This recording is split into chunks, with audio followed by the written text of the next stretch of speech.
जड़ चेतन गुण दोषमय विश्व किन्ह करतार, संत हंस गुण गहणी पे परिहरि वारी विकार।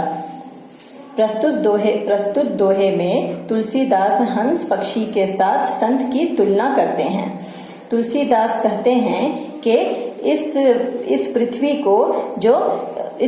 के जो सृष्टिकर्ता हैं यानी क्रिएटर हैं, उन्होंने इस सृष्टि को इस तरह से बनाया है कि यहाँ पर गुण दोष सब मिले हैं। गुण भी है, दोष भी है, अच्छे लोग भी हैं, बुरे लोग भी हैं। लेकिन संत जो होते हैं, स्कॉलर्स जो होते हैं, वो स्वान के समान यानी हंस के समान हंस के समान स्वभाव होता है उनका। जैसे हंस अच्छी चीजों को खाता है और बुरी चीजों में मुंह भी नहीं धरता, उसी तरह से स्कॉलर्स जो होते हैं, संत जो होते हैं, वो सृष्टि के अंदर पाए जाने वाले अच्छे और बुरे, जिसार और निसार में से अच्छाई को अपनाते हैं। अर्थात उस संसार में अच्छे बुरे जो भी चीजें होती हैं, जो भी ज्ञान होता है, ज्ञानी उसमें से अच्छे ज्ञान को अपने रूप में ढाल लेता है और अपने गुण में उसको अपना गुण बना लेता है और दूसरों को भी उससे लाभ देता है। लेकिन हंस रूपी साधु जो भी होते हैं, वो अच्छाई और बुराई में से अच्छे गुण को अपनाते हैं और दूसरों तक भी उसका स्वभाव डालते हैं। दया धर्म का मूल है, पाप मूल अभिमान।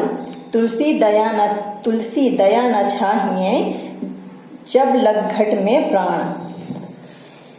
इस पंक्ति में तुलसीदास ये प्रस्तुत कर रहे हैं कि ये स्पष्ट कर रहे हैं कि दया धर्म का मूल है। दया मतलब मर्सी।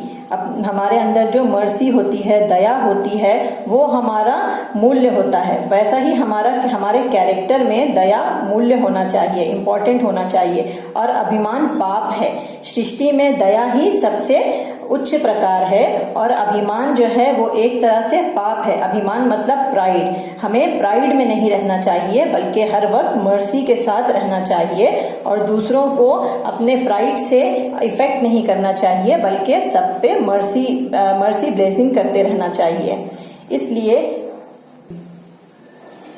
इसलिए कवि कहते हैं कि जब तक शरीर में प्राण होता है, तब तक मानव को अपना अभिमान छोड़कर, प्राइड छोड़कर दयालु बने रहना चाहिए। जब तक इंसान का जीवन होता है, तब तक क्या करना चाहिए? इंसान को अपना अभिमान छोड़कर, अपनी अंदर की बुराई को, अंतर्गत की बुराई को छोड़कर दयालु बने रहना चाहिए, मर्सीफुल होना चाहिए और दूसरों को अपनी दया का पात्र बनाना चाहिए।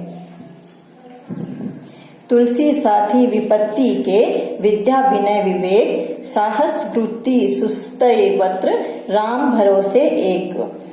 अब यहाँ पे क्या भाव स्पर्श कर रहे हैं? तुलसीदास बता रहे हैं कि दोहे में तुलसीदास जी कह रहे हैं कि मनुष्य पर जब विपत्ति पड़ती है, तब विद्या, विनय तथा विवेक ही उसका साथ निभाता है।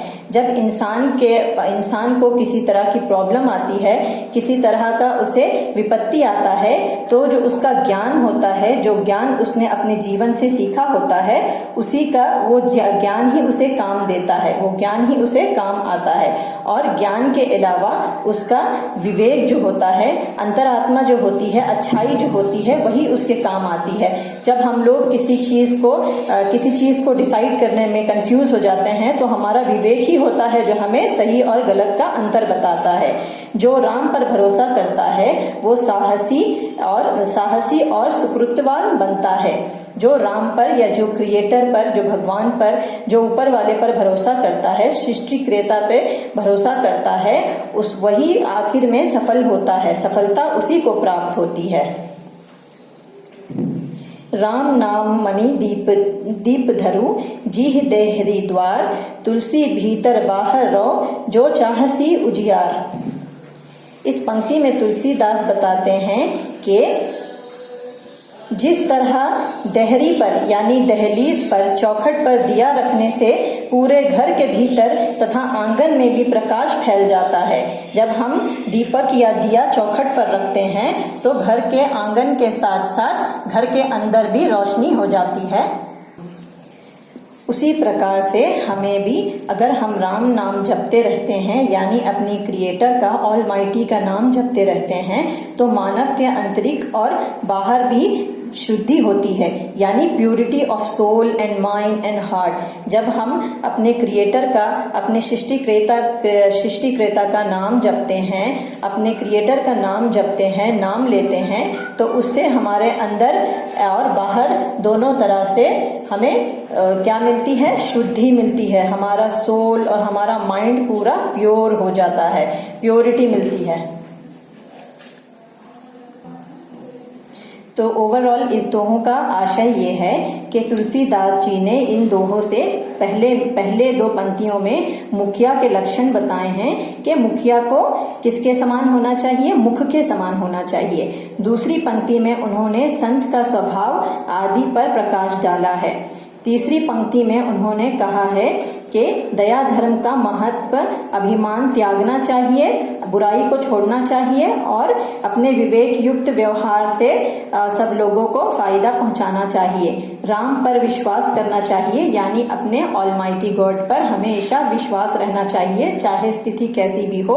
और राम नाम जाप इत्यादि का बखान करते हुए सुझाव दिया है कि इंसान को नेतृत्व जीवन बिताना चाहिए, इंसान को एक बैलेंस्ड लाइफ स्पेंड करनी चाहिए, उसमें बुराई को छोड़कर अच्छाई को अपनाना चाहिए। इससे हमें ये समझ में आता है कि हर धर्म में ऑलमाइटी को प्रेज करना, भगवान को प्रेज करना या अल्लाह को प्रेज करना या ऑलमाइटी गॉड को प्रेज करना चाहिए। उससे ही हमारे तन और मन को पूर्ण शांति मिलती है। धन्यवाद।